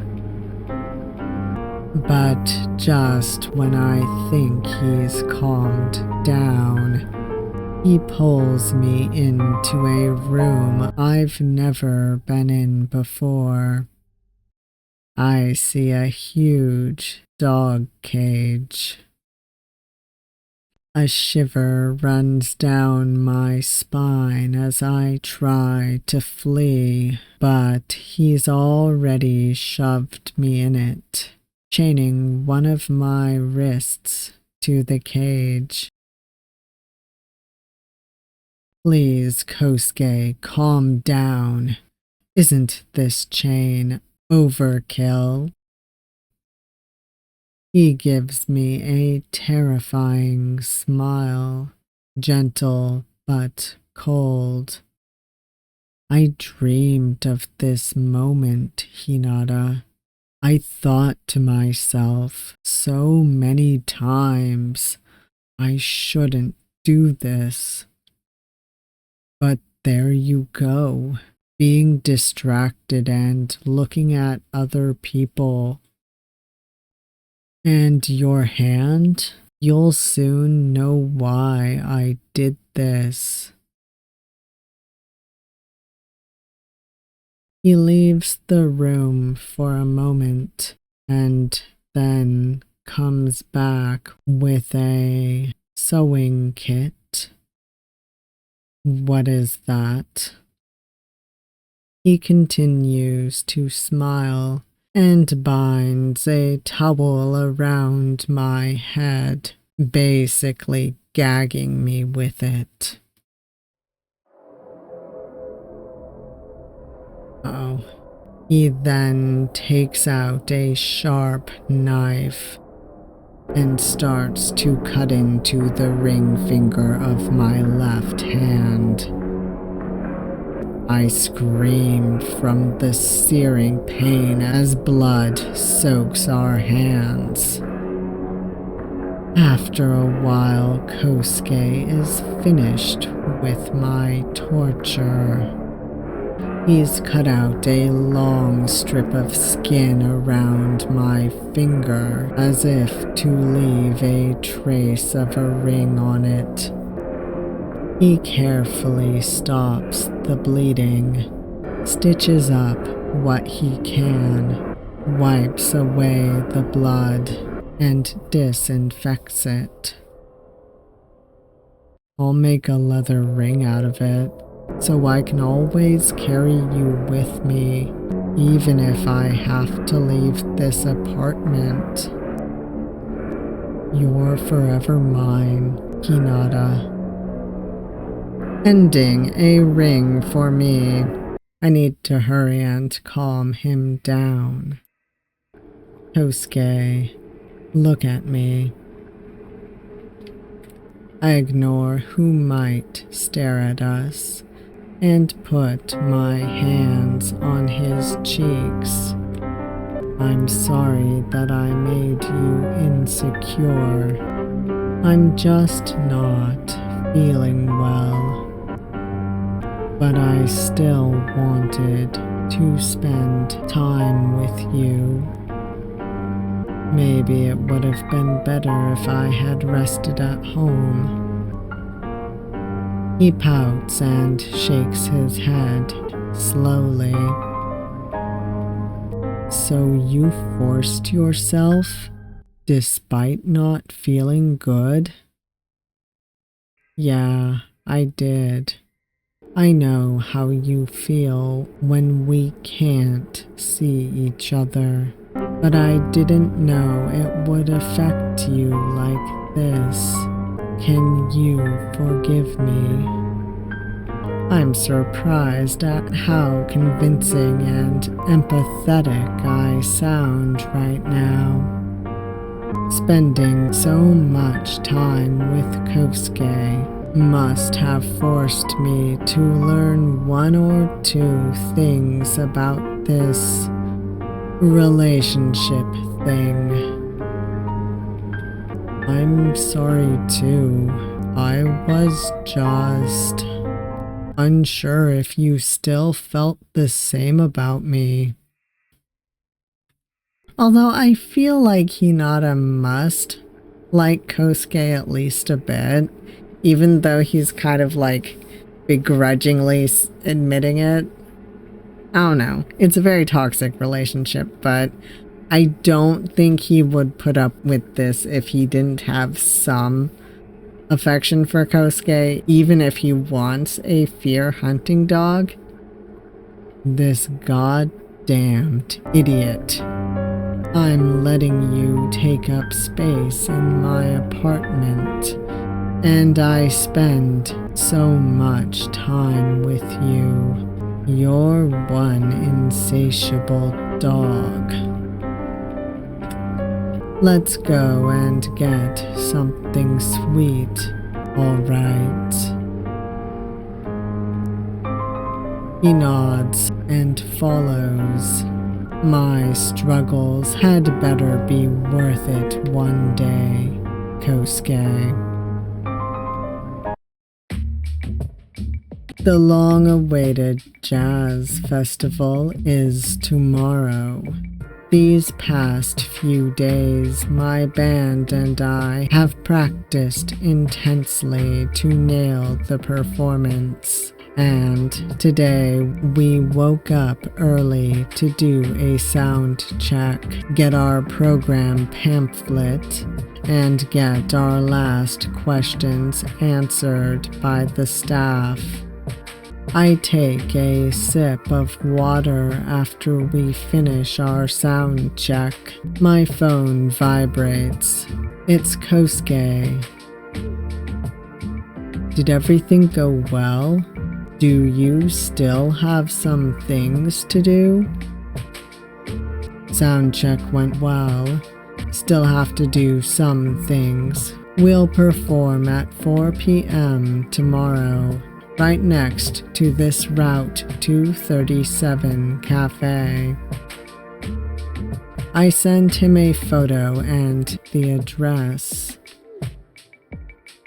I know where that is. Makes it easier for me.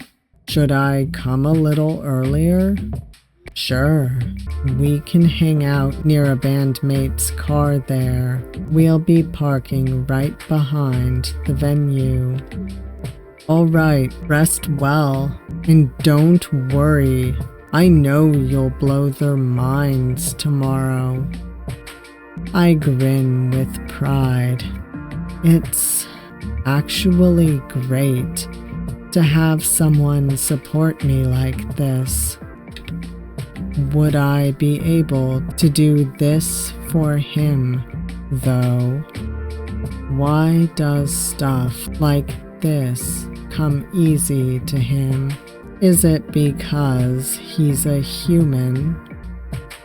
I try to push this confusion out of my mind and focus back on the preparation. Alright, time skip. Today is the day. After getting everything ready, we still have time before our performance. My band and I decide to go around drinking beer and watching other bands play. A lot of older people are performing. They're not bad, but it's clearly just a hobby to them. They likely only found the time for it near or during their retirement. There was also a high school band and a band of university students. I have to give props to the university students. They were really good and full of energy. This might be their final performance before they all go looking for jobs. My eyes wander to my bandmates. When will we be able to play? I scratch my head, chuck my empty paper cup, and walk back to our car. There I find Kosuke. Hinata! He smiles at me, and before he can hug me, I stop him. Easy there. Later, in private. Alright. I know he would hug me too tightly, like usual, if I let him. Not something I want to show the world here. I know. Are you ready? I nod and put my arm around him, like I would with a friend. Ready as ever. What are your fans like? Will they come today as well? Ooh, you're gonna have a chance to be exactly what Hinata wants, if that crazy fan shows. We announced it on our Instagram, so yeah. Are they more into your music or your looks? Maybe a mix? I grin as I see a tiny blob of fear of abandonment surrounding him, directing its arms at me. Jealous. He sighs. I know you like performing, but yeah.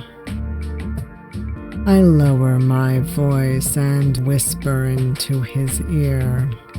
Endure it well and I'll reward you later. Alright.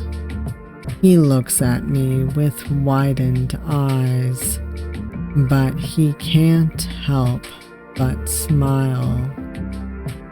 This has gotten much easier after all our dates. Enduring his showers of affection, calls, and texts was worth it.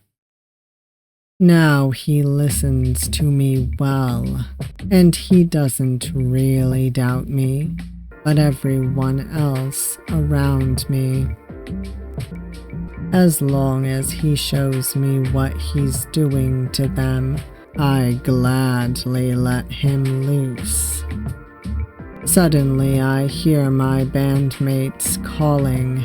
When I go to check my phone for the time, I notice it's not in my pocket. I groan and tap Kosuke's shoulder. Could you do me a favor? I left my phone in my car. It's parked a little further away, right by the soba place we went to before. Could you go get it after our first 2 songs? I need to take and post pics with it right after our performance. We play the first 2 songs the best anyway. He looks at me like a sad dog. But I don't want to miss the rest. Please. He sighs and agrees. I hand him my car keys and step in front of the mic. I tune my e-guitar one last time. Then I greet the audience and they clap and shout back. As our singer takes over, we get into the flow, lose ourselves in the music, and enjoy the attention. The sun shines and warms my body, beer flows, and the smell of grilled meat fills the air. I hear our fans squeal and take photos and videos. Kosuke just smiles at me. He must be filled with a complicated mix of emotions. He likes when I smile, but he doesn't like seeing me smile at other people. But I need you to look at the crowd paying attention to me, Kosuke. Doesn't it rile you up? Don't you want to get rid of all these people? Then I notice a weird smile in the crowd.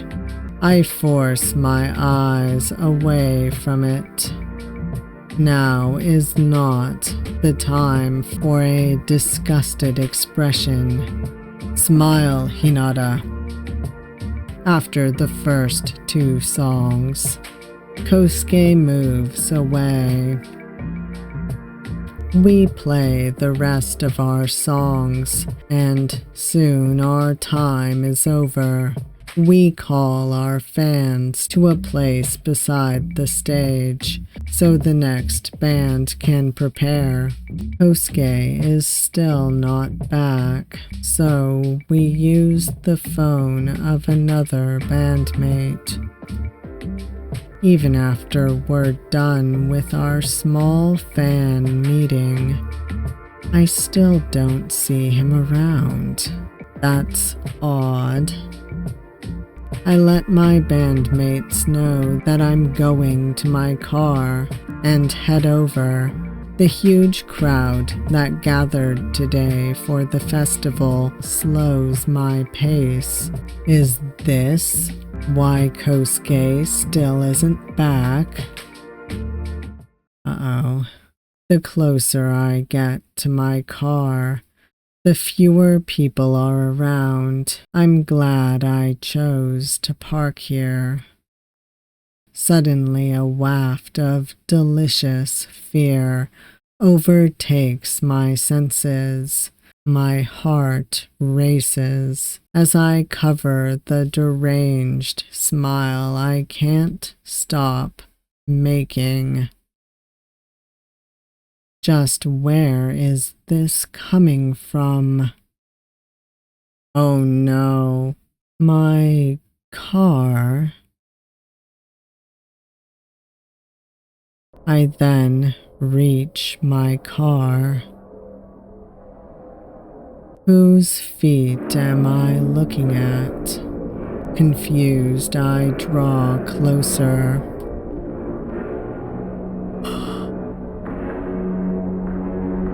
I see Kosuke sitting on the back seats, and a man lying in front of him on his back, struggling against Kosuke's iron grip. Hinata? I don't know what that actually said. And then he's looking straight into my eyes. The intense fear was just the other man's at first, but now Kosuke's fear of abandonment grows in size, enveloping us all. I need to hurry and reassure him. I've never seen his fear get this big before. What should I do? Well, fail first. I was too slow. Kosuke has already pushed the face of the stranger into the back seats, putting his knee on his head to make him stay there.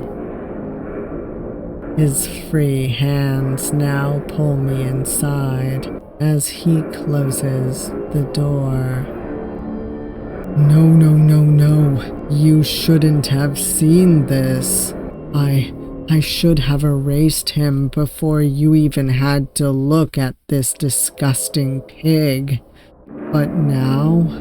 Oh no. Accepting me like this is still impossible for you, isn't it, Hinata? On the contrary, he rambles on in fear and shock, all while tying me and the stranger up with cables from our equipment and spare clothes. Kosuke has somehow gained inhuman strength. He's able to handle both me and the stranger. Is it because he's filled with adrenaline right now? Then I look at the stranger. I realize it's the same person who had this weird smile while I performed. What's he doing here in my car? Before I can think about it more, Kosuke blindfolds me with some clothes and puts me next to the driver's seat. I hear the stranger being choked until he finally falls silent. Then Kosuke comes to the driver's seat, turns on the car, and drives out of the lot. Where are you bringing us, Kosuke? Somewhere, don't worry. Please, just explain, I'll understand. No. Now you're just afraid of me and will tell me anything to escape. You'll never be able to accept me. He starts to sob. I can hardly think straight while I'm so intoxicated with his fear. The few seconds I'm sober enough to feel my desire to live, I try to move, but that just makes Kosuke grip my leg. I guess it's a warning. I slowly give up. With this kind of fear and how intoxicated I am with it, there's no way I'm able to formulate a plan to get out of this. After a while, the car stops. The stranger behind me is still unconscious. Or dead. I haven't heard a sound from him. Kosuke hauls me out. I hear a river nearby. Kosuke, please, think this over. No, it's too late for that. But don't worry, I'll follow you soon. After I get rid of that pig who looked at you with those disgusting eyes and tried to break into your car. Maybe that's my stalker, if it really is. Get rid of him well. Make him suffer. I will. You still don't believe I can accept you. I'm too afraid, Hinata. I don't know when you'll change and leave me as well. I can't bear it anymore. I can't have you leaving me as well. But when I end you, you can't, right? I feel his hands on my neck as he starts to choke me. I'll follow you soon. In a blissful high of fear, I died today. Ending, don't leave me. Well, alright, let's go back and survive, hopefully. Say something. You must have stopped him. Kosuke looks at me, totally confused. I push the stranger's leg into the car and close the door behind me. Who is this guy? Huh? Oh, I think he's some disgusting stalker or something. I saw him watching your performance and then caught him trying to break into your car. I acted like I thought he was a friend of one of your bandmates and offered to open the car for him, and then... Great job, Kosuke. I feel so safe with you. His fear of abandonment shrinks. It's a little regrettable. But now I don't have to focus so much just to talk. Kosuke, you're gonna get rid of him, right? That's what you want to do, yeah? He nods. Then let's do this together. We just need to get rid of him somewhere with fewer people around. The stranger makes a fuss when he hears that. Aw, shut up. What do you think would happen if you went after me? Fucking delusional idiot. Hinata, can I choke him? Baby, you can do whatever you want. Sure. While Kosuke puts the stalker through unimaginable pain and fear, I take the stalker's phone and look through it, opening it with his fingerprint. Luckily, he's logged into all of his apps. He liked all of our band's posts and sent many disgusting messages to my number from this device alone. How much more is on all his burner phones? Yep, he's a stalker, all right. Just as I say that, the stalker goes quiet. He's either dead or unconscious. His fear is also gone for now. Kosuke shakes his hands and sighs. Choking someone requires a surprising amount of strength. But are you really okay, Hinata? Yeah, boys! I give him a passionate kiss. This wonderful dog did it. He killed someone for me. I'll gladly reward him. Kosuke, this is exactly what I want. I need protection. And you're so dedicated to me that you would go this far, right? I love it. I love it when you intimidate others when you're jealous. I love it when you get rid of others. You love it? Yes. And isn't it romantic to commit a crime together? It binds us for eternity. We wouldn't want to snitch on each other, after all. We can only go this far for each other. A nervous, twisted smile appears on Kosuke's face. Finally, someone understands my love. Yes, this isn't too much. I'm fine. Finally, I found someone who won't leave. As tears flow down his cheeks, I hug him. What a wonderful, wonderful dog he is.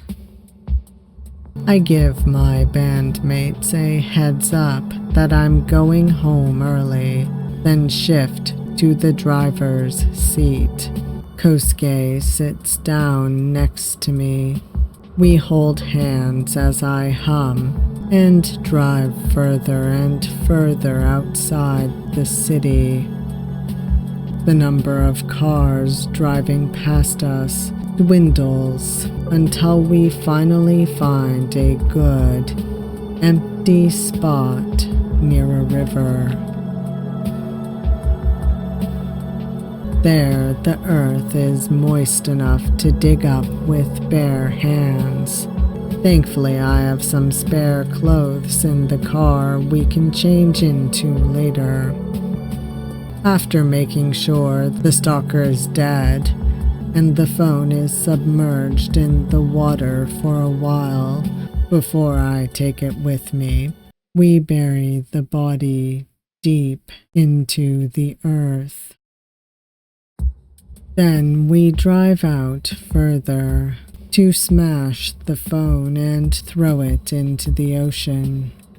I don't know if we'll ever be discovered or not, but now it's up to nature and luck. I walk down the beach with Kosuke, hand in hand. Kosuke looks blissfully at me, and I return his affection. I've finally captured you, my hunting dog. I look forward to our future. Ending eternally entangled. Well, that was quite a journey. Obviously I'm leaving this here, but before I say anything more, I want to thank my channel members. Thank you so much to my channel members for your support. Not only does it help me, it helps the channel grow and the videos keep coming. I truly appreciate it. That was Fearbonding. That was quite a trip. I mean, I kind of expected some of what went down, but I didn't know how it was going to go down. I really liked it. I think the only thing I wish for was to see a bit more of their actual relationship before we got to the end. But beyond that, I think the story really moved quite well. It definitely kind of captured the horror of the entire situation. Kosuke's emotions, in spite of us not getting a chance to really see their relationship, felt very real. Like, the developer did a good job at writing him. I don't know, I liked it. It was toxic, it was horrible, and it was fun. Plus, the art's really cool. I enjoyed the direction they went in with it. It definitely is reminiscent of a few different sorts of manga. But yeah, I think they did a good job of making a toxic yandere horror boys love visual novel. And you know, it was fun. Sometimes you need a good, delicious horror visual novel to get you through the week, right? Anyhow, before I ramble on too much, because I could, I'm a big boys love fan. I am a horror fan. I enjoy Yandere content, so so you know. But anyways, before I ramble on too long, if you made it this far, thank you all for watching. I hope you enjoyed this video. If you did like it, please hit that like button. And if you want to see more of me, please subscribe if you haven't already. And I hope to see you all next time. Bye.